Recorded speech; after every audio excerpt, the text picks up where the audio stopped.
Hello everyone, welcome to Bambatha Kamancuza TV. I'm here to update you of what was happening on Umkhokha the case wayizolo ngolwesine mhla ka-23 January 2025.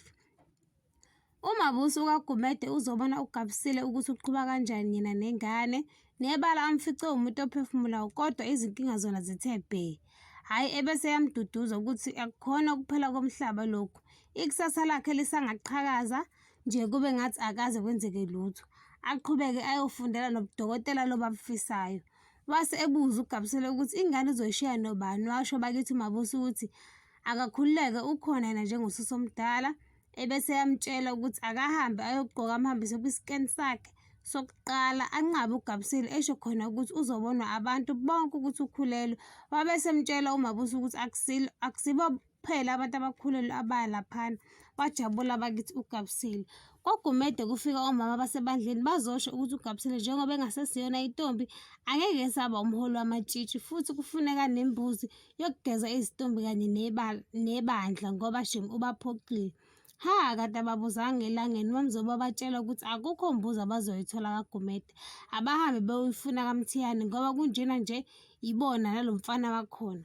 uGabisile ubuya kwi-scan ujabulile bakithi uzokhuluma nengane yakhe esesiswini esho khona ukuthi ayikhululeke ubaba usazoba right abuye bejabule babe umndeni obambene kamnandi. Waze wakhuphuka ngezithakazelo zengane kabukabi. Kanti uMamzoba unqondile bakithi nawe yamamatheka ngapha.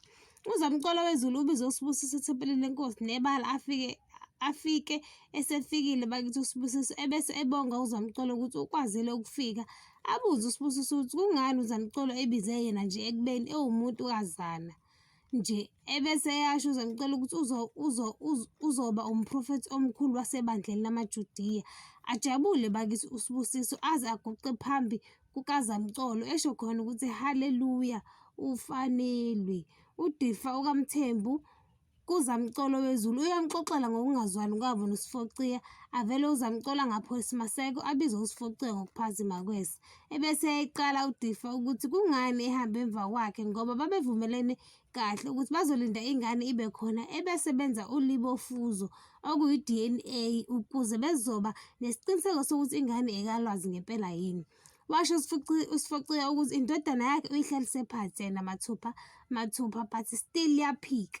Wavele washo ukuthi vele izingane zikaGumede uMabusi kuphela ingane eziphethe kahle, zonke lezi ezinye ziwoshevu. Washo ukuthi uNobuntu usanda kuqola abazalwane kabukabi akagcinanga lapho nezinkombo zaNdlovu nazo. Manje nje wavele wasukuma nenye impama phakathi kwayo babambana kwashunqa izintshebo walamula bakithi uZamcolo wezulu ngoba kwenzeka yonke lento le ukhona. Ngiyayibamba lapho ungakhohlwa ukucindezela notification bell nokusubscribe noma ushiye umbono wakho.